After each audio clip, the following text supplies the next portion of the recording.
ఒక వచనంలో ఒకటి జ్ఞాపకం చేశారు, భయము కలిగి పాపము చేయకూడదు. సో ఒక్కొక్క మనిషిని జీవితంలో భయము వలన అపరాధం అనేది జరుగుతూ ఉంటుంది. అనేక మనుషుల యొక్క జీవితంలో అందరూ భయపడకపోవటను బట్టి కాదు, భయపడుటను బట్టి అనేక మంది పాపం చేస్తారంట. ఎందుకనంటే దేవునికి లోబడి ఉండే భయం వేరే, లోకములో మనిషి జీవిస్తూ భయపడుతూ వారి జీవితంలో కొనసాగించడం అనేది వేరు. ఒకప్పుడు అప్పు ఇచ్చిన వాడు త్వరగా వస్తాడేమో అనేది ఒక భయం ఉంటుంది. ఆ భయం బట్టి ఒక్కొక్కసారి మనిషి తన యథార్థతను నీతిని విడిచిపెట్టి కూడా అనేకమైన విషయాల్లోనికి వెళ్ళి దొంగతనములు కానీ ఇతర కార్యములు కూడా చేస్తారు. ఈ విధముగా మనం తెలుసుకున్నాం. అయితే ఈ రాత్రి భయమును ఏ విధముగా అధిగమించాలి అనే విషయాలు తెలుసుకుందాం. భయములు ఉంటే ఏమి జరుగుతుంది ఒక విశ్వాస జీవితంలో? మీ జీవితంలో కనుక మీరు ముందుకు కొనసాగింపబడాలి, మీ జీవితంలో కనుక మీరు ముందుకి అనగా దేవుడు మిమ్మల్ని పిలిచిన పిలుపులోనికి అడుగు పెట్టాలంటే, దేవుడు మిమ్మల్ని దేని కొరకైతే పిలిచి ఉన్నాడో దేనిని నెరవేర్చడానికి మీ జీవితంలో ఆయన పని చేయాలని ఆలోచన కలిగి ఉన్నాడో, ఆ ఆలోచన మీ జీవితంలో స్థిరపరచబడాలన్నా, ఆ ఆలోచన మీ జీవితంలో పని చేయాలన్నా ఖచ్చితంగా ఈ రాత్రి నీకు కలిగిన ప్రతి భయాందోళన పరిస్థితులన్నింటిని కూడా నీవు అధిగమించి నీవు ధైర్యం వహించి ముందుకు కొనసాగాలి ఈ రాత్రి. హల్లెలూయా, హల్లెలూయా. అయితే ఈ రాత్రి కొన్ని విషయాలు తెలుసుకుందాం. ఒక్కొక్కసారి మనుషుల జీవితంలో భయము ఎప్పుడు ఆరంభించబడుతుంది అంటే, ఎప్పుడైతే ఒక విశ్వాసి జీవితంలో మనుషుడు లోకములో ఉన్నది భయం వేరే, విశ్వాస జీవితంలో ఉండే భయం వేరే. విశ్వాస జీవితంలో దేవుని యొక్క ప్రణాళిక నెరవేర్చబడడం అనేది వేరే ఉంటుంది. లోకంలో ఉన్నవాని యొక్క జీవితంలో దేవుని యొక్క ప్రణాళిక నెరవేర్చబడడం అనేది వేరుగా ఉంటుంది. ఎలాగ వేరుగా ఉంటుంది అంటే, దేవుని నమ్మిన వాని జీవితంలో ఆయన రక్షణ పని చేస్తూ ఉంటుంది. దేవుని నమ్మని వాని జీవితంలో నమ్మని వానికి ఏమన్నా రాయబడి ఉన్నదంటే శిక్ష విధింపబడుతుంది. ఏమని విధింపబడుతుంది? శిక్ష విధింపబడుతుంది. నమ్మిన వానికి రక్షణ ఉంది, నమ్మని వానికి శిక్ష అంటే డిఫరెంట్ అనేది ఉంది చాలా వరకు. అయితే ఒక్కొక్కసారి ఒక్కొక్క విశ్వాస జీవితంలో చాలా కాలం నుంచి ప్రార్థన చేసిన, చాలా దినముల నుంచి ప్రార్థన చేసిన, ఒక్కొక్కసారి మన పరిస్థితులు ఎంతకాలము ప్రార్థన చేసినా మరణపు అడుగులోనికి అంత వరకు కూడా వెళ్ళినట్లు కనిపిస్తూ ఉంటుంది మన పరిస్థితి. ఆ సమయంలో మనం జ్ఞాపకం చేసుకోవాల్సింది ఏమిటో తెలుసా? నీ జీవితం ఒకవేళ ఈ రాత్రి ఈ ప్రాంతంలోకి వచ్చాను, నీ జీవితం ఒకవేళ నీ పరిస్థితులన్నీ కూడా అయిపోయినది, నీ జీవితంలో ముందుకు వెళ్ళడానికి అవకాశం లేని స్థాయిలో కనుక స్థితిలో కనుక నీ జీవితం కొనసాగింపబడుతున్నట్లయితే నువ్వు చాలా అంటే చాలా సరి అయిన మార్గంలో ఉన్నావు. ఎలా తెలుసా? దేవుడు నిన్ను దర్శించడానికి సరి అయిన సమయం ఇది. హల్లెలూయా. ఏ సమయమో తెలుసా? నీవు ఎప్పుడైతే అంచులు పట్టుకుని మరణపు స్థాయిలోనికి వెళ్ళిపోతావు, ఎప్పుడైతే నీ పరిస్థితులన్నీ కూడా మనుషుడు ఎవ్వరు కూడా నీకు సహాయం చేయలేని స్థాయిలోనికి వచ్చేసిందో, లేదంటే స్థితిలోనికి వచ్చేసిందో, అప్పుడు నువ్వు తెలుసుకోవాల్సింది ఏమిటంటే నీకు కేవలము దేవుడు మాత్రమే సహాయం చేయగలడు, ఆయన మాత్రమే నేను విడిపించగలడు అన్న దానికి ఆయన ఏం చేస్తాడు తెలుసా? కొన్నిసార్లు నేను ఆ శ్రమల గుండములోనికి తీసుకెళ్తా ఉంటాడు. అందుకే ఈ విధముగా రాయబడి ఉంది. ఏ విధముగా రాయబడి ఉందండి? యోహాను సువార్త 16వ అధ్యాయము చివర వచ్చిన ఒకసారి చదవండి. యోహాను సువార్త 16వ అధ్యాయము చివర వచ్చిన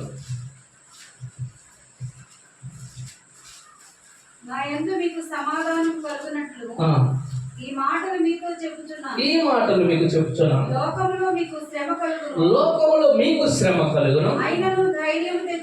ఆగండి, ఇక్కడ చాలా జాగ్రత్తగా అర్థం చేసుకుందాం. ఇక్కడ అందరికి చూడండి ఒకసారి ఏమని రాయబడుతుంది, అందరూ చాలా జాగ్రత్తగా ఉండండి. లోకంలో మీకు సమాధానం కలిగినట్లు మీకు ఈ మాట చెప్తున్నా. ఆ మాట ఏమిటంటే, లోకములో మీకు ఏమి కలుగుతుందంటే శ్రమ కలుగుతుంది. శ్రమ కలుగుతున్న సమయంలో, ఈ శ్రమలు వస్తున్న సమయంలో నువ్వు ఏమి తెచ్చుకోవాలి? చాలా మంది ఏమి తెచ్చుకుంటారంటే, మనం గత వారంలో దావీదు భక్తుని యొక్క జీవితంలో మనం జ్ఞాపకం చేసుకుంటే, తనకున్న వారందరూ కూడా వెళ్ళిపోయారు, తనకున్న ఆస్తి మొత్తం కూడా పోయినది, తన చుట్టూరు ఉన్న వారందరి యొక్క భార్యలు పోయారు, వారికున్న సంతానం పోయింది, అన్నీ పోయినాయి. అన్ని పోయినప్పుడు దావీదు ఏం తెచ్చుకున్నాడని రాయబడింది? తమ దేవుడిని బట్టి ధైర్యము తెచ్చుకున్నది. ఇక్కడ లోకంలో మీకు శ్రమ కలుగును, అయినను మీరు ఏం తెచ్చుకోవాలంటే ధైర్యము. చాలా మంది జీవితంలో ఎందుకని పరిస్థితులు ఎక్కడ వేసిన అక్కడే ఉంటాయి అంటే, మనకి కలుగుతున్న శ్రమలను బట్టి మనకి ఈ రోజు శ్రమను అధిగమించడానికి కేవలం ఈ పూటకి మాత్రమే మనం కొన్నిసార్లు ధనము కానీ ఏదైనా అవసరతను బట్టి మనం కోరుకుంటాం. కానీ ఒక విశ్వాసి జీవితంలో తెలుసుకోవాల్సింది ఏమిటంటే, ఏమి తెచ్చుకోవాలి నీ జీవితంలోని కంటే మొట్టమొదటిగా నీకు ధైర్యము తెచ్చుకోవాలి. ఏమి తెచ్చుకోవాలి? ధైర్యం తెచ్చుకోవాలి. ఎందుకో తెలుసా? ధైర్యం ఎందుకో తెలుసుకోవాలంటే, నీలో శ్రమకాలము ఒకవేళ నీలో పని చేస్తుందంటే నీవు తెలుసుకోవాల్సింది ఏంటంటే, నీలో సమాధానము ఏర్పరచబడడానికి ఆ సమయంలో మార్గము సరళమవుతుంది. హల్లెలూయా, హల్లెలూయా. సో ఈ విధముగా కొంతమంది భక్తుల జీవితంలో జ్ఞాపకం చేసుకోవడానికి ప్రయత్నించారు. నీ భయంకరమైన జీవితం నుంచి రాత్రి ఖచ్చితంగా నీవు బయటికి రావాలి. చూడండి, నిర్మాకాండం 2వ అధ్యాయం 23వ వచనం కానించి,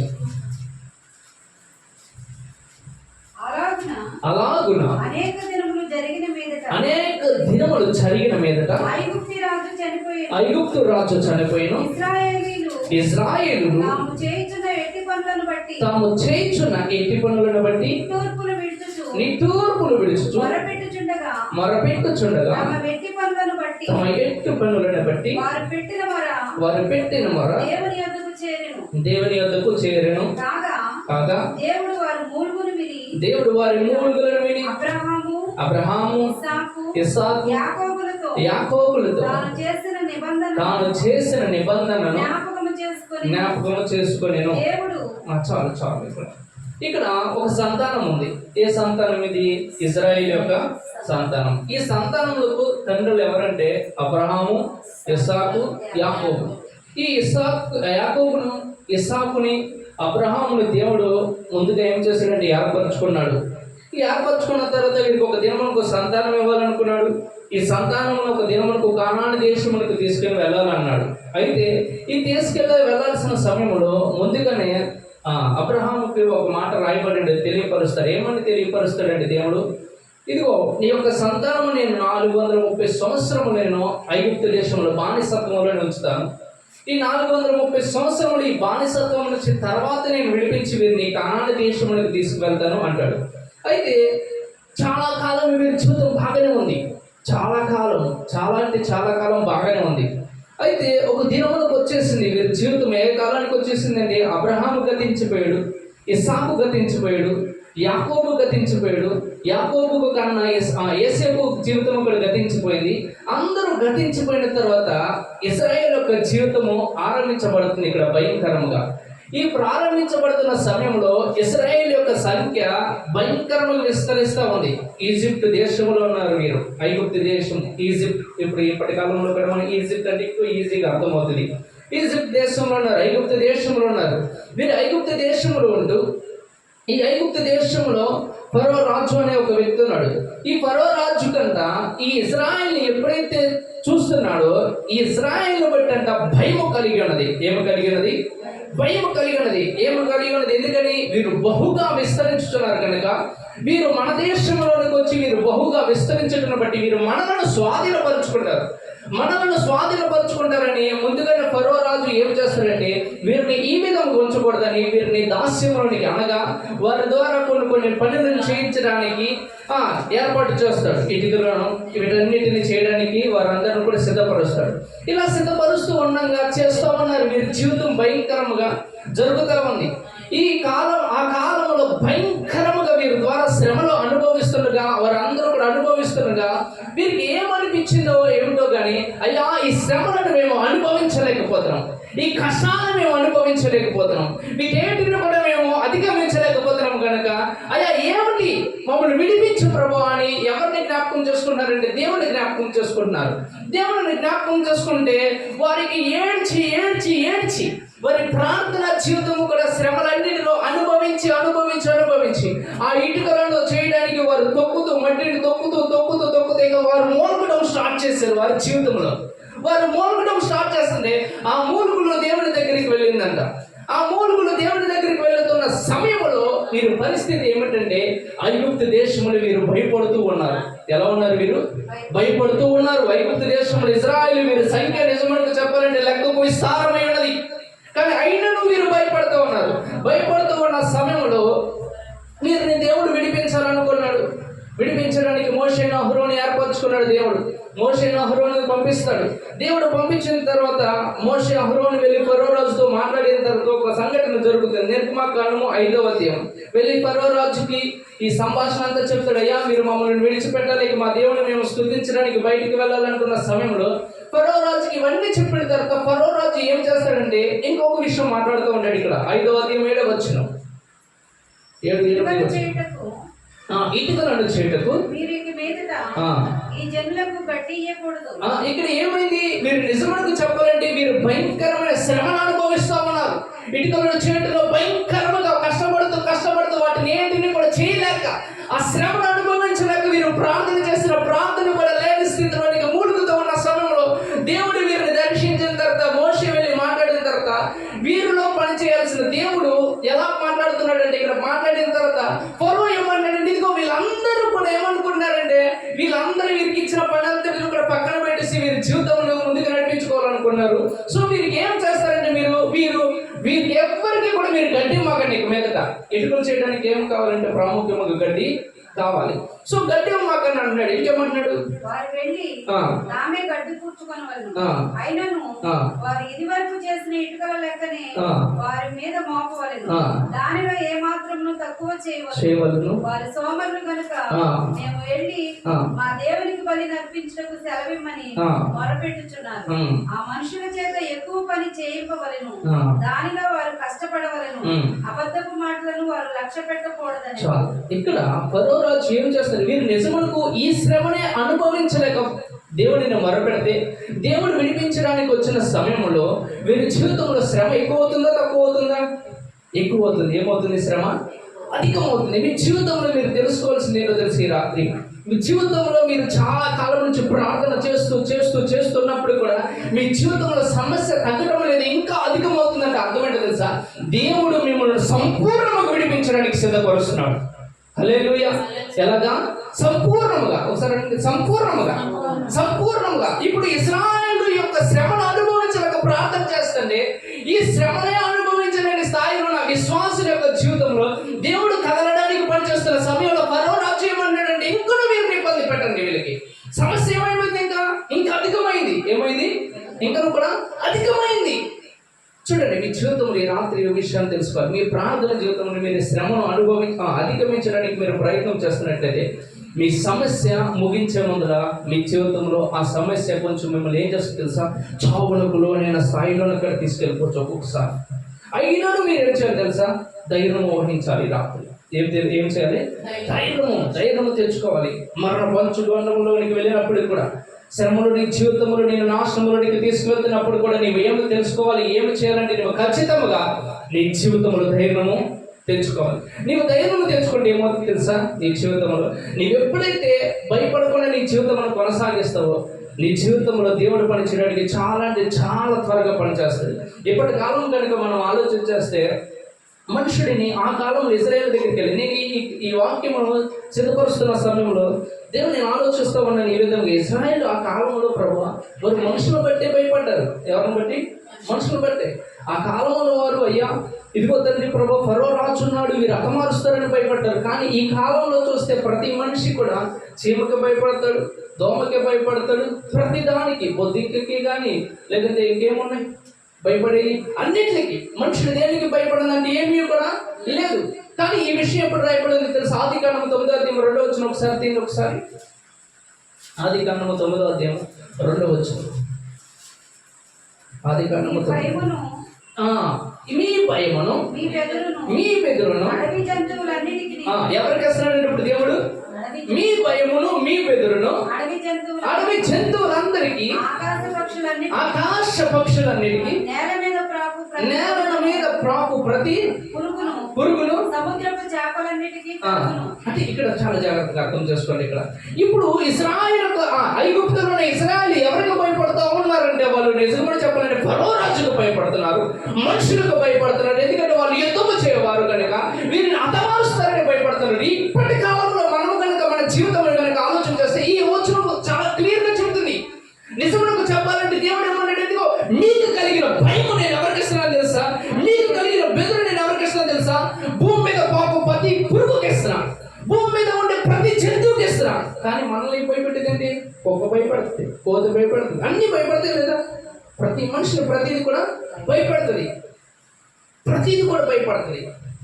ప్రతిదీ ఈ కాలంలో నీ జీవితంలో సమస్య కాదు. ఈ రోజు నువ్వు బయటికి వెళ్ళాలంటే ఆ గడ్డలోనికి వెళ్ళి రావాలన్న భయమే. ఒక మనిషికి ఏముంటుంది ఏంటో తెలీదు, ఏమైపోతుందో లేదు, ఒకవేళ ఏదైనా కలిసిందా చచ్చిపోవచ్చు. ఇదే భయం ఉంటుంది మనిషి జీవితంలో, అవునా కదా? ఇవన్నీ ఏంటో తెలుసా, ఇవన్నీ కూడా ఒక బంధకము. ఇవన్నీ ఏంటి? ఒక బంధకము. నీతో ఏదైనా నీకు భయమును కలుగు చేస్తుంది అంటే అది ఒక బంధకము అని తెలుసుకోవాల్సింది. అది ఏదైనా, అది మరణములకు సంబంధించినదైనా, ఏదైనా నీ ఆలోచనైనా నిన్ను ఏదైనా హింసపెడుతుందంటే అది ఒక బంధకము. అయితే ఒక బంధకములు ఉన్నారు ఈ శరీరం అందరూ కూడా. ఈ బంధకం నుంచి బయటకు రావడం చూస్తున్నారు. వీరు ఎంత కాలం నుంచి ఉన్నారంటే 430 సంవత్సరాల నుంచి మగ్గిపోతున్నారు. ఇక్కడ 430 సంవత్సరాల నుండి వీరికి విడుదల లేదు. వీరు ఇటుకలు చేస్తూనే ఉన్నారు. వీరన్ని పనులు వెంట పనులు అన్ని చేస్తున్నారు. వీరన్ని చేస్తున్న సమయంలో వీరి జీవితంలోనికి ఆ దేవుని వేడుకుంటేనే వీరి జీవితంలోనికి ఆ వేడుక వచ్చిన సమయంలో ఫరో రాజు మరింత వీరిని శిక్షిస్తున్నాడు. ఈ సమయంలో వీరిని విడిపించడానికి దేవుడు బయలుదేరాడు. మరింతగా వీరిని విడుదల కోరుతుండగా వీరి జీవితంలో వీరు బయటికి రావడం స్టార్ట్ అయింది. దేవుడు అనేకమైన అద్భుతములు జరిగించారు వారి మధ్య. ఫరోని ఈజిప్ట్లో ఉన్న ఐగుప్తు దేశంలో ఉన్న ప్రతి ఒక్కరికి కూడా శ్రమను వారికి ఏం చూపించాడు తెలుసా? చుక్కలు చూపించాడు. ఏం చూపించాడు? చుక్కలుగా చూపించాడు వారికి ఆ శ్రమలు. ఇదిగో నా జ్యేష్ఠులను నువ్వు పట్టుకున్నావు కనుక ఇదిగో నీ వారందరినీ ఈ విధంగా చేస్తున్నాను. అనేకమైన అద్భుతములు వారి మధ్య జరిగించాడు. అయినను కూడా ఫరో హృదయం కఠినంగా అవుతా ఉన్నది. అయినను కూడా దేవుడు వారిని మధ్య అద్భుతాలు చేస్తా ఉన్నాడు. ఈ కార్యములు జరుగుతూ ఉండగా దేవుడు వారిని విడిపించడానికి ఇచ్చిన ఆ సమయం వచ్చింది. ఆ సమయంలో వీరు వెళుతూ ఉన్నారు. చూడండి, నిర్మాకాండం 14:10 కలిసి ధ్యానం చేద్దాం. ఆ సమయంలో ఫరో ఎవరు సమీపిస్తున్నారు? వీరు వెళ్ళిపోతూ ఉన్నారు. ఐగుప్తు దేశం నుంచి బయటకు వచ్చి ఉన్నారు. ఈ ఐగుప్తు దేశం నుంచి బయటకు వస్తున్న సమయంలో ఫరో వీరిని వెంటాడుతూ ఉన్నాడు. ఫరో వారిని సమీపించుచుండగా ఇశ్రాయేలీయులు కనులెత్తి ఐగుప్తీయులందరూ కూడా వారి వెంట వచ్చుట చూచి జాగ్రత్తగా ఏంటంటే మిక్కిలి, ఒకసారి మిక్కిలి భయపడి. ఇప్పుడు ఇశ్రాయేలు అందరూ కూడా ఐగుప్తు దేశంలో విడుదల కోరుకున్నారా? చూడండి, మీరు కూడా మీ జీవితంలో విడుదల కోరుకుంటున్నారా? మీ సమస్యలన్నీ కూడా మిమ్మల్ని అధిగమించడానికి చూస్తున్న సమయంలో మనకి ఏం కలుగుతుంది తెలుసా? మిక్కిలి భయపడతాం. మనం ఏం పడతాము? మిక్కిలి భయంకరమైన భయం మనల్ని వెంటాడుతుంది. అయ్యో పడుకుంటే లేస్తానా లేదు, ఈ రాత్రి బయటికి వెళ్తానో లోపలికి వస్తానో లేదు, ఏమైపోతుందో ఏంటో, ఎలాంటి ఆందోళన, ఎలాంటి పరిస్థితుల్లోకి వచ్చేస్తాం మనం కూడా ఒక్కొక్కసారి. ఇక్కడ వీరి జీవితం ఎలా ఉందంటే వీరు విడుదల కోరుకున్నారు. నిజమనకు వీరన్నా మూలిగింది. వీరందరూ ఏం చేశారు? మూలిగారు. ఇక వీరికి ప్రార్థన చేసి అయ్యా ఈ శ్రమను అనుభవించలేకపోతున్నాం అయ్యా, ఈ గట్టి పనులు మేము చేయలేకపోతున్నాం అయ్యా, ఈ శ్రమల గుండం నుంచి మమ్మల్ని బయటికి తీసుకురామని ప్రార్థన చేసింది ఎవరు? వీళ్ళనా? ఇప్పుడు దేవుడు కదిలాడు వీరి జీవితంలో. దేవుడు పని చేయడానికి వచ్చాడు వీరి జీవితంలో. దేవుడు పని చేయడానికి వచ్చిన తర్వాత వీరి జీవితంలో ఫరో రాజు ఏం చేస్తున్నాడు? వీరు తరుముతుంటే మరలా వీళ్ళు ఏం చేస్తున్నారు? వీరు మిక్కిలి భయపడుతున్నారు. చూడండి, ఇక్కడ మీ జీవితంలో మీరు ముందుకు వెళ్ళాలని ఖచ్చితంగా ఈ రాత్రి తెలుసుకోవాల్సిన ఏంటో తెలుసా? మీరు భయం నుంచి బయటికి రావాలి. ముందుగా నీ దేవుడు ఎవరో నీకు తెలిస్తే నువ్వు భయపడాలి. హల్లెలూయా. నీ దేవుడు ఎలాంటి వాడో నీకు తెలిస్తే నువ్వు భయపడని అవసరం లేదు. ఈ భూమి మీద చాలా సామాన్యంగా మనం మాట్లాడచ్చు. సామాన్యంగా నీ భూమి మీద హత్యలు చేస్తున్నారు, భయంకరమైన కార్యములు చేస్తున్నారు. ఏం అన్న చూసుకున్నారు? వాళ్ళ తండ్రుల యొక్క అన్న చూసుకున్నారు. వాళ్ళ తండ్రులు పలానా అని, లేదంటే మా తండ్రి గారి ఎంపీ, లేదంటే మా తండ్రి గారి ఎమ్మెల్యే, లేదంటే మా తండ్రి గారి సీఎం, లేదంటే మా తండ్రి భయంకరమైన ఉన్నతమైన కుబేరుడు.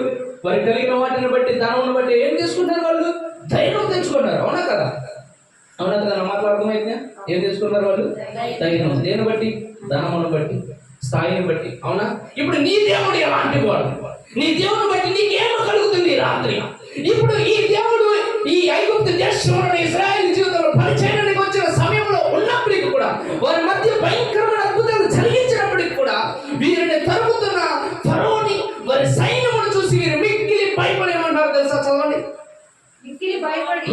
భయపడి యెహోవాకు మొరపెట్టి ఏమని మొరపెడుతున్నారు? అంతట వారు మోషేతో ఐగుప్తులో సమాధులు లేవని ఈ అరణ్యంలో చచ్చుటకు మమ్మల్ని రప్పించితివా? ఏమని వీళ్ళ మొరేంటి ఇప్పుడు వీళ్ళు మిక్కిలి భయపడి దేవునికి మొరపెడుతూ ఏమన్నారు? మరలా మోషే దగ్గరకు వచ్చామన్నారు, మోషే ఎందుకే మమ్మల్ని ఈ విధంగా బయటికి తీసుకొచ్చో? అక్కడ లేదా ఐగుప్తు దేశంలో శ్మశాన వాటికి లేదా? అక్కడ సమాధి వేసుకోవడానికి లేదా? మా శరీరంలో పెట్టడానికి ఇక్కడ దాకా ఎందుకు తీసుకొచ్చావు? అసలు విడుదల కోరుకుంది ఎవరు? వీళ్ళే విడుదల కోరుకుంది. దేవుడు చూపిస్తానన్నాడు ముందుకు వచ్చి. వీళ్ళేం కోరుకున్నారు? అయ్యా మమ్మల్ని విడిపించాయా, మేము ఈ శ్రమను అనుభవించలేకపోతున్నాం అన్నారు. విడుదల వస్తుంది, మళ్ళీ విడుదల తట్టుకోలేకపోతున్నారు. మన వ్యక్తిగత జీవితంలో మనం ఎందుకని అద్భుతాలు పొందుకోలేకపోతున్నాం తెలుసా? మన జీవితంలో మనం ఎందుకు ఒక కార్యం అనుభవించలేకపోతున్నాం తెలుసా? ముందుగా ఎందుకో తెలుసా? మన జీవితంలో సమస్యను అధిగమించే సమయంలో సమస్య మనల్ని ఏం చేస్తుంది తెలుసా? తరిమినట్టు కనపడుతుంది. ఏం చేస్తుంది? తరిమినట్టు కనపడుతుంది మన సమస్య ముగించబడే సమయంలో మన జీవితంలో ఫరోలాగా మనం తరుగుతున్నట్టు కనిపిస్తుంది. ఆ సమయంలో మనం ఏం తెచ్చుకోవాలి? మిగిలిన భయపడాలా? నో, మనం ఏం తెచ్చుకోవాలి? మిగిలిన ధైర్యం తెచ్చుకోవాలి. మీకు ఈ లోకంలో శ్రమలు కలుగు అయినను మీరు ధైర్యము కలిగి ఉండాలన్నాడు. తెచ్చుకోమన్నాడా? ధైర్యము తెచ్చుకోండి. చూడండి, కలిగి ఉండడం వేరు, పొందుకోవడం వేరు, తెచ్చుకోవడం వేరు. మీరు ఎప్పుడైనా తెచ్చుకున్నారు? పొందుకోవడం అంటే గిఫ్ట్స్, అవునా? ఎవరైనా ఉచితంగా ఇచ్చేది పొందుకోవడం. తెచ్చుకునేది ఏంటి? అది మనం తెచ్చుకునేది. మనం డబ్బులు కట్టి కానీ ఏదైనా అడిగి కానీ ఏం చేస్తాం? మనం తెచ్చుకున్నాం. సో ధైర్యం అనేది ఎలా తెచ్చుకోవాలి? క్రీస్తుని బట్టి మనం తెచ్చుకోవాలి. ఎలా? నా దేవుడు ఎవరు తెలుసా? శత్రువులను ఒడిగించేవాడు. హల్లెలూయా. నేను భయపడడానికి పిలవబడిన వాడిని కాదు, కానీ భయపడడానికి పిలవబడిన వాడిని. హల్లెలూయా. ఇప్పుడు ఈ ఐగుప్తు దేశం నుంచి బయటకు వస్తున్న సమయంలో మోషే ఈ విధంగా అంటున్న సమయంలో మోషే ఏమన్నాడు తెలుసా? అందుకు మోషే భయపడకుడి ఏమంటున్నాడు? ఇప్పుడు ఏం భయం ఉన్నారు? వీళ్ళు మిక్కిలి భయపడుతున్నారు. సో వాళ్ళకి ఏం కావాలి? భయపడకుడి. యెహోవా మీకు నేడు కలుగు చేయ రక్షణ. మీరు ఊరక నిలుచుండి చూడండి. ఈ రాత్రి అదే దేవుడు మీతో కూడా మాట్లాడే మాట తెలుసా? నీ జీవితంలో దేవుడు త్వరగా పనిచేయాలని ఆశ కలిగినావు అయితే నువ్వు భయపడకు. నేడు దేవుడు నీ పక్షమున కలుగు చేయ రక్షణను నువ్వు ఏం చేస్తావు తెలుసా? ఊరక నిలుచుండి చూడు. ఏం చూస్తున్నావు ఈ రాత్రి? ఇది ఐగుప్తు దేశం నుంచి వస్తున్న వారందరూ కూడా ఏం చూస్తున్నారు? ఫరో సైన్యం చూస్తున్నారు, ఫరో రాజులు చూస్తున్నారు. కానీ దేవుడితో సహవాసము కలిగిన మోషే ఏం చూస్తున్నాడు తెలుసా? దేవుడు అనుగ్రహించు రక్షణను చూస్తున్నాడు. హల్లెలూయా. ఏం చూస్తున్నాడు? దేవుడు అనుగ్రహించు రక్షణ. అందుకనే ఈ భూమి మీద ఒక విషయాన్ని చాలా జాగ్రత్తగా అర్థం చేసుకోవాలి. లోకముతో పాటు నువ్వు ఎప్పుడైతే పరిగెడతా ఉంటావో లోకంలో కలిగే ప్రతీది కూడా నీకు బాధను కలిగి చేస్తుంది. లోకంలో కలిగే ప్రతీది కూడా నీకు భయమును కలిగి చేస్తుంది. లోకంతో పాటు వెళ్ళకూడదు. లోకములు ఏదైతే ఒకవేళ నీ జీవితంలో లోకములు ఇదే నడుస్తుంది, నా జీవితంలో కూడా నడుస్తుంది, ఖచ్చితంగా నడుస్తుంది. ఎందుకంటే నువ్వే అంగీకరిస్తున్నావు. కానీ ఇక్కడ ఐగుప్తు దేశంలో ఉన్న వారందరూ కూడా ఇశ్రాయేలు అందరూ కూడా ఎవరు చూస్తున్నారంటే ఫరో చూస్తున్నారు. ఫరోని సైన్యం చూస్తున్నారు.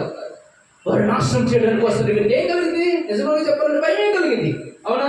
ఆ సమయంలో మోషే మాత్రమే ధైర్యము తెచ్చుకొని మీరు భయపడకండి, మీరు నేడు దేవుడు మీ పట్ల కలుగు చేయ రక్షణను కేవలం ఊరక నిలుచుండి చూడండి. మీ సమస్యలలో ఈ స్థాయిలోనికి రావాలి. మీరు ఊరక నిలుచుండి చూడాలి. దేవుడు అయ్యా నువ్వు ఏం చేస్తావు చెయ్యి, నేను ఎదురు చూస్తాను. అందుకనే ఏమన్నా చాలాసార్లు మనం జ్ఞాపకం చేసుకునే సమయంలో ఏమికి భయంకరమైన శ్రమలు ఇబ్బందులు వచ్చినప్పుడు కూడా ఆయన ఏమంటాడంటే ఆయన ఇష్టం. ఈ సమస్య ఈ రోగము నాకు దేవుడు ఇచ్చాడని నన్ను అయినా కూడా దేవుడే ఇచ్చును, దేవుడే తీసుకున్నాను. ఆయన నన్ను రక్షించకపోయినా ఆయన నాకు దేవుడు. ఏంటి ఈ విధమైన విశ్వాసపు స్థాయిలోకి వచ్చేయాలి మనం కూడా ఈ రాత్రి. హల్లెలూయా. ఇప్పుడు మీరు భయపడుతూ వచ్చారు. చూడండి, మీ జీవితంలో మీరు భయపడుతూ మీ జీవితంలో కొనసాగిస్తూ భయమును కనుక అధిగమించి రాగలిగితే మీరు మీ శత్రువుకు భయమును కలిగి చేస్తారు. హల్లెలూయా. చూద్దామా, వీరంట ఈ స్థాయి నుంచి ఒక్కొక్క విషయం తెలియపరిచిన తర్వాత నేను ముందుకు వెళ్ళడానికి ప్రయత్నం చేస్తాను. ఒకసారి చూడండి, సంఖ్యాకాండం 13వ అధ్యాయము. వీరు ఈ ఐగుప్తు దేశం నుంచి బయటకు వచ్చేసారు. వీరు కనాను దేశంలోకి వెళుతున్న సమయంలో కనాను దేశమును సమీపించినప్పుడు ఆ మోషే ఒక 12 మందిని ఏర్పరచుకొని ఈ 12 మందిని ఏం చేస్తారంటే, వెళ్ళి మీరు కనాను దేశం, దేవుడు మనకు అనుగ్రహించే దేశం ఎలాగుందో మీరు చూసిరండి అంటే ఆ సమయంలో వెళ్తారంటే ఇక్కడ ఒక 12 మంది వెళ్తున్నారు. వీళ్ళు మాటలు కూడా మనం జాగ్రత్తగా తెలుసుకుందాం. 13వ అధ్యాయం 30 వచ్చిన కాదు, సంఖ్యాకాండం 13వ అధ్యాయం 30 వచ్చిన. కాలేబు మోషే ఎదుట జనులను నిమ్మలపరిచి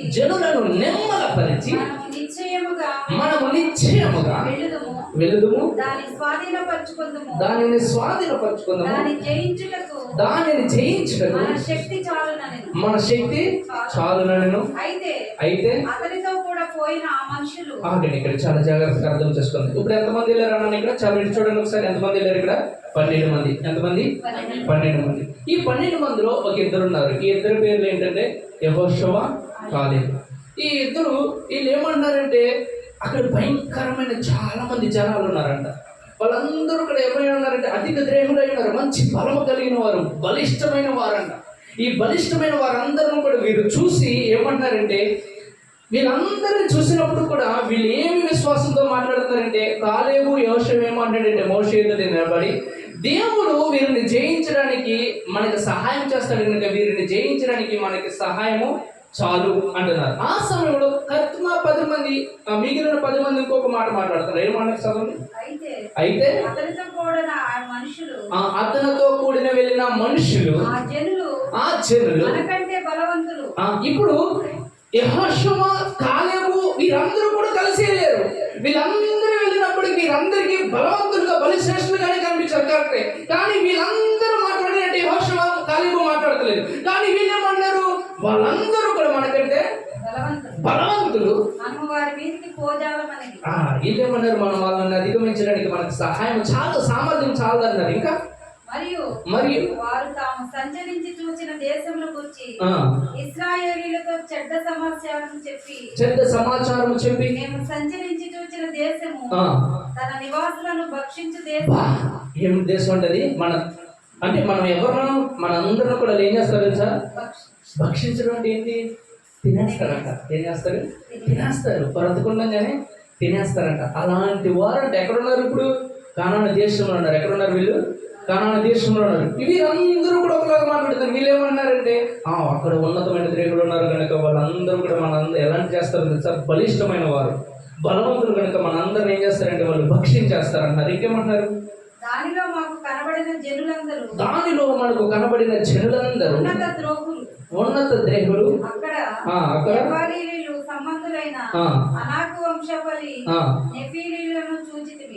మా దృష్టికి మేము మిడతల వలె ఉంటిమి, వారి దృష్టికి అట్లే ఉంటిమి. చాలా ఇక్కడ చాలా జాగ్రత్తగా అర్థం చేసుకోండి. నీ శత్రువుని ఇక్కడ ఇప్పుడు ఐగుప్తు దేశం నుంచి బయటకు వస్తున్న సమయంలో వీరందరూ కూడా నిజములకు చెప్పాలంటే ఫరో రాజు వీరిని శిక్షించడానికి గల ముఖ్య కారణం ఏంటి? వీరు లెక్కకు విస్తారమై ఉన్నారు. వీరు అధిగమించి మనల్ని ఏం చేస్తారు? వీరు మన మీద వీళ్ళు రూల్ చేస్తారు, అధికారం చెలాయిస్తారని ఫరో రాజు ఏం చేస్తారంటే వీరిని సమస్యలోనికి, శ్రమలకు అప్పగించాడు. ఇప్పుడు ఆ శ్రమలన్నిటి నుంచి బయటకు వస్తున్న సమయంలో వీరికి ఫరో సైన్యమును చూడగానే భయం కలిగింది. ఇప్పుడు ఈ ఫరో సైన్యమును భయం కలిగిన ఆ మనుషులే మరలా కానాను దేశంలో తేరి చూడడానికి వెళ్ళిన సమయంలో అక్కడున్న బలిష్ఠులను, బలవంతులను, ఆ భక్షకులను చూడగానే వీరికి ఎలా కనపడుతున్నారంట? వారు మిడతల వల్లే కనపడుతున్నారంట. వీరు కూడా ఎలా ఉన్నారంట? మిడతల్లాగే ఉన్నారంట. అంటే అర్థం ఏంటి తెలుసా? మిడతలు అంటే ఏంటి? మిడతలాగంటే బలహీనత కలిగిన వారు కాదు. మిడతలు అనేది దండు అనేది అంట. మిడతలు దండు అనేది లెక్కకు విస్తారమైనది. లెక్కకు విస్తారమైన దాన్ని ఎలా కొలుస్తాడంటే దేవుడు మిడతలతో. ఎలా కొలుస్తాడు?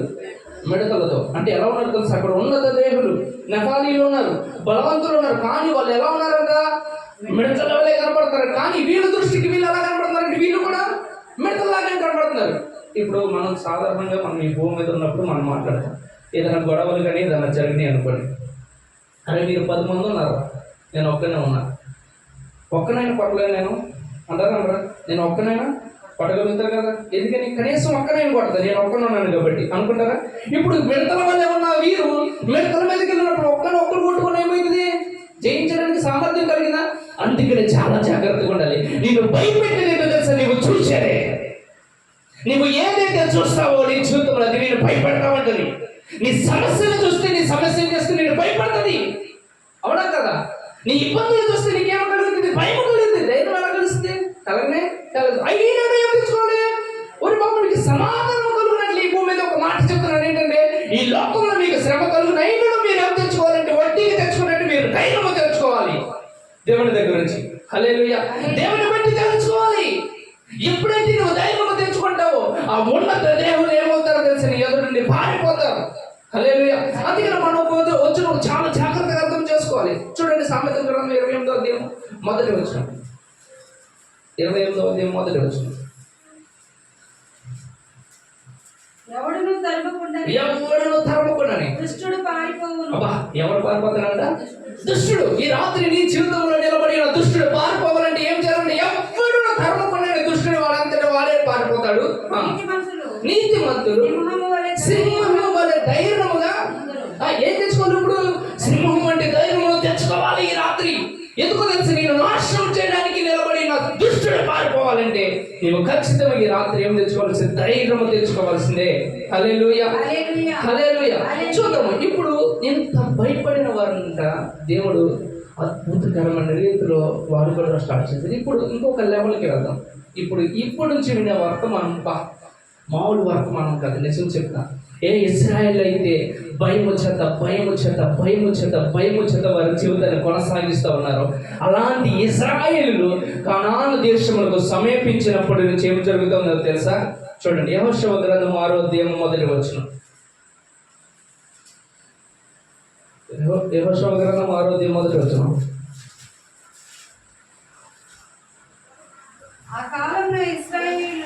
ఆ కాలమున ఇశ్రాయేలుల ఆగండి. దేని చేత? భయము చేత. ఏమైనా ఒకసారి పెట్టుకోండి. భయము చేత. ఇప్పుడు దాకా ఇశ్రాయేలు దేని చేత వచ్చారు? భయము చేత వచ్చారు. ఎవరు వచ్చారు? ఇశ్రాయేలు భయము చేత వచ్చారు. నిజంగా చెప్పాలంటే ఐగుప్తు దేశంలో నుంచి ఎవరు వచ్చారు భయము చేత బయటికి? ఇశ్రాయేలు వచ్చారు. తరమబడతా వచ్చారు. వారి జీవితం అంతా కూడా శ్రమలకు అనుభవిస్తూ వారిని చూస్తూ భయపడుతూ వచ్చారు. ఇప్పుడు ఒక దినములకు వచ్చేసింది. వీరు భయపడుతూ వారి భయమును అధిగమించి ఉన్నారు. వీరు భయమును ఎప్పుడైతే అధిగమించారో వీరు శత్రువుకి ఏమి కలుగు చేస్తున్నారు తెలుసు? ఇక మీద ఆ కాలంలో ఇశ్రాయేలు యొక్క భయము చేత ఏమైందంట? ఎలుపలికి పోకుండా లోపలికి రాకుండా ద్వారము గట్టిగా మూసివేయబడెను. అబ్బా, మనకందరికి లాక్డౌన్ తెలుసా? ఎంతమందికి తెలుసు లాక్డౌన్? అందరికీ లాక్డౌన్ తెలుసు. లాక్డౌన్ ఏమైంది? అటువాడు ఇటు వెళ్ళడానికి, ఇటువాడు అటు వెళ్ళడానికి లేదు.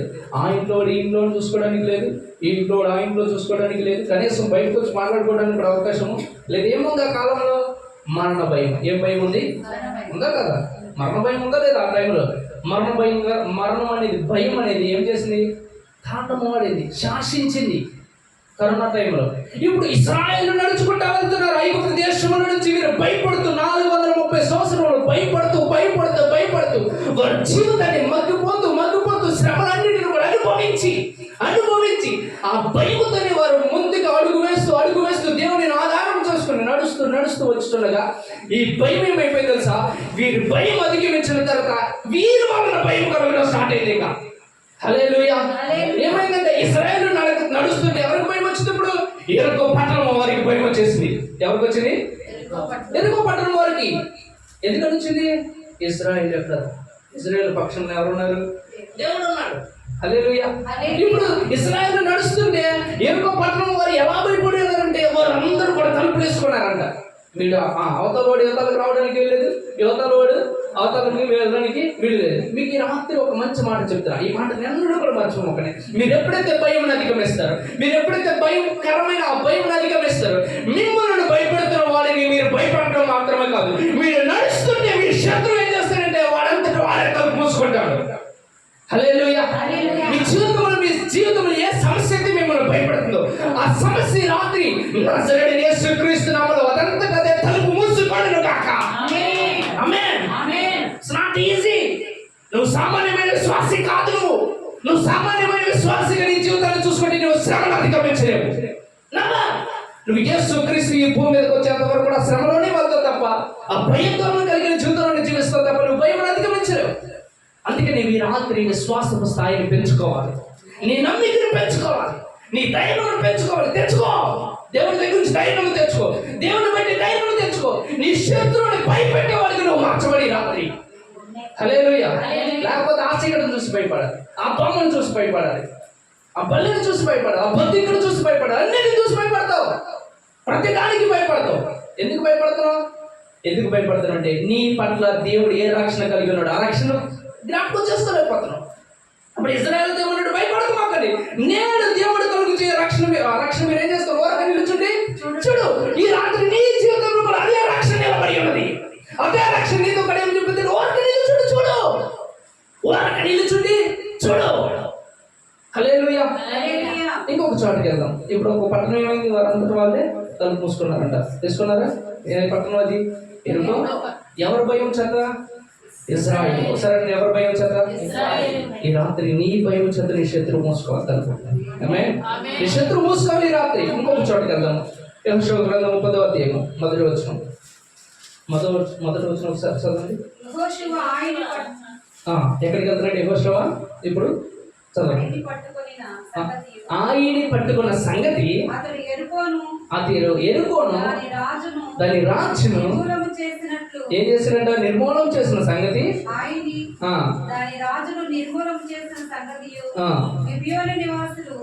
ఇశ్రాయేలుతో సంధి చేసుకొని వారితో కలుసుకున్న సంగతియు యెరూషలేము రాజైన అదోనీయెజెదెకు వినినప్పుడు. చాలు, ఇక్కడ నుంచి కూర్చొని దగ్గరికి వెళ్తాం. చాలా జాగ్రత్తగా. ఇప్పుడు యెహోషువ ఇశ్రాయేలు సంతానం ఈ సైన్యం అంతా కూడా నడుస్తుంటూ వెళ్తుంటే ఆయి పట్టణాన్ని స్వాధీనపరుచుకున్నాడు, ఎరుకో పట్టణాన్ని స్వాధీనపరుచుకున్నాడు. అంత మాత్రమే కాదంట, వీళ్ళు వెళుతూ గిబియోన్ అనే ఒక రాజధాని ఉందంట. ఈ గిబియోన్ అనే రాజధాని కూడా ఏమైపోయిందంటే ఇజ్రాయేల్ యొక్క భయము చేత, దేని చేత? భయము చేత వీరందరూ కూడా అయ్యా మమ్మల్ని విడిచిపెట్టండి అయ్యా అని వాళ్ళ దగ్గరికి వెళ్ళి బతుకులు ఆడుకున్నారంట. సరే వదిలేశారంట. వదిలేసిన సంగతి ఇప్పుడు ఎవరికి తెలిసిందంట? యెరూషలేము రాజైనా అదోనీకి తెలిసిన తర్వాత ఈ అదోనీ ఏం చేస్తాడో తెలుసా? కూడా వచ్చిన చదవండి ఒకసారి. హెబ్రోను రాజైనా యోహామునొద్దకును యర్మూతు రాజైన పిరామునొద్దకును లాకీషు రాజైన యాఫీయనొద్దకును ఎగ్లోను రాజైన ఎగ్లోనునొద్దకును వర్తమానం పంపెను. కాబట్టి అమోరీలు 5 రాజులను. ఎంతమంది రాజులంట? ఒకసారి చెప్పండి, ఎంతమంది? 5. ఇప్పుడు ఒక రాజు తరుగుతుంటేనే భయపడిన వాళ్ళు ఎవరు? ఇజ్రాయేల్. అవునా? ఇజ్రాయేల్ ఒక్క రాజు తరుగుతుంటే ఎన్నిసార్లు భయపడ్డారు? భయంకరంగా భయపడ్డారు. అవునా కదా? అలాంటి వారు ఇప్పుడు ఇలాంటి వారిని బట్టి, ఎవరిని బట్టి? ఇజ్రాయేల్ బట్టి ఎంతమంది భయపడుతున్నారు? ఇప్పుడు 5 రాజులు కలుసుకున్నారు ఒక రాజ్యాన్ని నాశనం చేయడానికి. ఇంకో విషయం చెప్పనా? ఇజ్రాయేల్ రాజు లేడు. ఎవరు లేరు తెలుసా? ఇజ్రాయేల్కి రాజు లేడు. ఇజ్రాయేల్ ఎవరున్నారు? ఆ కాలం రాజు ఇజ్రాయేల్ ఎప్పుడు స్టార్ట్ అయింది తెలుసా? సౌలు దగ్గర నుంచి స్టార్ట్ అయింది. అప్పుడు దాకా ఎవరు కూడా రాజులు లేరు. కానీ రాజు లేని సైన్యము బయలుదేరి ఉన్నది. ఈ సైన్యము చూసి ఎవరు భయపడుతున్నారంటే రాజులు భయపడుతున్నారు. ఈ రాత్రి నీ జీవితం ఒక్కడ ఒకవేళ అయ్యా నా దగ్గర ఏమి లేదయ్యా, నా పరిస్థితి ఏమి లేదయ్యా, నా జీవితం ఎలాంటిదయ్యా, వాళ్ళందరూ బాగున్న వాళ్ళు అయ్యా, వాళ్ళే నన్ను గెలుస్తున్నారయ్యా అనుకున్నా, అయితే నువ్వు చాలా జాగ్రత్తగా ఒక విషయం గమనించు. నీ దగ్గర ఏముందని కాదు, నీలో ఎవరున్నారనేది కావలసిన ఈ రాత్రి. హల్లెలూయా. నీతో ఎవరు నడుస్తున్నారనేది కావాలి ఈ రాత్రి. నీలో ఎవరున్నారు? నీతో ఎవరు నడుస్తున్నారంటే నీ దేవుడైనా యెహోవా. హల్లెలూయా. ఆయన నడుస్తున్న రాజులు అవసరం లేదు. ఆయన ఎవరంటే రాజులకు రాజు, ప్రభులకు ప్రభు అని ఎదుట నిలబడి ఉన్నాడు ఈ రాత్రి. హల్లెలూయా. ఇప్పుడు రాజులు సైతం 5 రాజులు వీరిని బట్టి భయపడతా ఉన్నారు. అయ్యో వీరిని జయించడం అనేది మన విషయము కాదు. హల్లెలూయా. అందుకే నీ రాత్రి నీ శత్రువును నువ్వు భయపెట్టాలా? అయితే నువ్వు భయంతో నుంచి బయటకు రా. నువ్వు భయం అధిగమించు. దేని గురించి నువ్వు చింతన అవసరం లేదు, దేని గురించి నువ్వు భయపడని అవసరం లేదు, దేని గురించి నువ్వు భయపడని అవసరం లేదు. ఎందుకు తెలుసా? నువ్వు భయపడుతూ ఉంటే నేను భయం ఏం చేస్తా తెలుసా? అధిగమిస్తుంది. చాలా మంది ఏమంటారు తెలుసా? అరే వీడికి ఏం లేదురా సమస్య, భయం వల్ల ఇటు చచ్చిపోయాడు అంటారు. ఇప్పుడు దేని వల్ల చచ్చిపోతారండి మనుషులు? భయం అన్న. అరే వీడికి ఏమీ కూడా చాలా మంది డాక్టర్లు కూడా ఏం చెప్తారు? అయ్యా నీలో ఏం లేదయ్యా, కేవలం భయమే. చాలా మందిని చూస్తున్నారు వ్యక్తిగతంగా, మన చుట్టాల్లో చాలా మంది ఉంటారు. అమ్మ నీ దగ్గర ఏం లేదు, కేవలం నీలో ఏముందో తెలుసా? పిరికితనం, భయమే. భయం అంటే మనుషులు ఏం చేస్తుంది? చంపేస్తుంది. ఏం చేస్తుంది? చంపేస్తుంది. ఈ జీవితంలో అకస్మాత్తుగా జరిగే దాడులన్నింటిని కూడా నువ్వు తప్పించుకోవాలనుకుంటే ఈ రాత్రి ఆ భయంలో నుంచి నువ్వు ఈ రాత్రి బయటికి రావాలి. హల్లెలూయా, హల్లెలూయా. ఇంకొక వచనం దగ్గరికి రండి. ఇప్పుడు చూడండి, యెహోషువ గ్రంథం 21వ వచనం చదవండి ఒకసారి. 10వ అధ్యాయం 21వ వచనం. జనులందరూ ఎక్కడ ఉన్నారండి వీళ్ళందరూ? పాళెంలో యెహోషువ యొద్దకు సురక్షితంగా తిరిగి వచ్చి ఇశ్రాయేలుకు వ్యతిరేకంగా ఒక మాట అయినా మాట్లాడటకు ఎవరికి కూడా ఏం చేయలేదంతగా అంటే ఏంటి గుండె లేదారా అంటారు అందరూ. చాలా అవునా కదా? ఇశ్రాయేలు నడుస్తూ ఉన్నారు. ఈ 5 రాజులు వచ్చారు వీరిని సంహరించడానికి, వీరిని నాశనం చేయడానికి వచ్చారు. వీరిని తరుముతూ అనుకున్న వారిని ఏం చేస్తున్నారు తెలుసు? ఒక రోజుకి దేవుడు ఏం చేస్తున్నాడు? మీరు తరమబడి ఉన్నారు. నాకు తెలుసు ఇక తరమబడే స్థాయి నుంచి నువ్వు ఏ స్థాయికి వచ్చావు తెలుసా? నువ్వు తరిమే స్థాయికి వచ్చావు. నీ పక్షం నేను ఉన్నాను కనుక ఇప్పుడు నీకు వ్యతిరేకంగా మాట్లాడడానికి కానీ నీకు వ్యతిరేకంగా నిలబడడానికి కానీ ఎవరికి కూడా గుండె దగ్గర చాలే కాదు. హల్లెలూయా. నీ దేవుడు ఎవరు ఈ రాత్రి నువ్వు తెలుసుకోండి. నీ శత్రువుకి గుండె ధైర్యం చాలు. నీలో ఎందుకు శత్రువు పని చేస్తున్నాడు తెలుసా? నీ దేవుడు ఎవరో నీకు సంపూర్ణంగా తెలియలా. నీ దేవుడు ఏ దేవుడు నువ్వు కలిగి ఉన్నావు సంపూర్ణంగా గుర్తించట్లేదు. హల్లెలూయా. నువ్వు గుర్తిస్తావు ఈ రాత్రి. నువ్వు గుర్తిస్తే ఏం చేస్తావు తెలుసా? ఇక శత్రువు కూడా నీ ఎదుటి నిలబడడానికి గుండె ధైర్యము చాలు. ఇవన్నీ ఏం చేయాలి తెలుసు? వ్యక్తిగతంగా నువ్వు మాట్లాడుకుంటావులే. అయ్యా నన్ను ఈడు ఎట్లా చేస్తున్నాడు అయ్యా, నువ్వు అన్నావు కదయ్యా ఇశ్రాయేలుకు వేరుగా మాట్లాడడానికి ఎప్పటికీ కూడా గుండె ధైర్యము చాలేదు. ఈ రాత్రి నీ జీవితంలో ఎవరైనా మాట్లాడుతున్నాడా అయితే నువ్వు తెలుసుకో, నువ్వు ఎక్కడో మిస్టేక్లో ఉన్నావు. ఏ మిస్టేక్లో ఉన్నావు తెలుసా? నువ్వు మాట్లాడే మిస్టేక్లో కాదు, దేవుని అర్థం చేసుకునే దాంట్లో మిస్టేక్లో ఉన్నావు. దేవుని నువ్వు ఏ దేవుని కలిగి నువ్వు తెలుసుకుంటే ఎవరికి కూడా గుండె ధైర్యము చాలు. అటు విధంగా ఈ రాత్రి మీ జీవితంలో ఏ శత్రువైనా ఇక మీదట మాట్లాడకుండా ఉండును గాక. ఆమేన్. మాట్లాడుతున్న ప్రతి ఒక్కరు కూడా వాడంతటి వారి నోరు మూసుకొనును గాక. ఆమేన్. ఎందుకో తెలుసా? ఇశ్రాయేలు నడుస్తుంటే ముందుకు ఎవరిని ఏం మూసుకున్నారు? తలుపు మూసుకున్నారు. ఏం మూసుకున్నారు? ఇప్పుడు ఇశ్రాయేలు నడుస్తూ ఉంటుంది. ఫైనల్గా ఎక్కడికి వచ్చేస్తుంది తెలుసా? నోరు మూసేసుకున్నారు. ఏం మూసుకున్నారు? నోరు లేదు. నోరు మూసుకున్నట్టు మామూలు విషయం అనుకున్నారా? ఇక నడుస్తూ ఉంటున్నారు. పిల్లులు అయిపోయారు. ఒక పుల్లి వెళ్తా ఉంది అనుకోండి, ఒక సింహం. అది కూడా సింహం వస్తుంది ఏం చేస్తుంది తెలుసా? జంతువులన్నీ కూడా నిశ్శబ్దం అయిపోతాయి. ఏమైంది? ఎక్కడ కూడా కనీసం చిన్న శబ్దం కూడా రానిదంట. సింహం నడుస్తుంది అడవిలో. ఎందుకని? చిన్న శబ్దం వచ్చింది దాని ప్రాణం. ఎందుకంటే సింహం మొదటి ఏది కూడా నిలబడదు. అందుకని స్నేహితవంతులు సింహములు ధైర్యముగా ఉంటారు. అప్పుడు ఏమవుతుంది? ఇప్పుడు ఇశ్రాయేలు నిజమునకు చెప్పాలంటే భయంతోనే కొనసాగించారు జీవితాన్ని. కానీ ఒక దినమునకు వచ్చేప్పటికి ఏం చేస్తారు తెలిసి? వీరు భయమును బట్టి వీరు వీరు నడుస్తుంది, వీరు స్పర్శ శత్రువుకి భయందోళన కలిగించేసింది.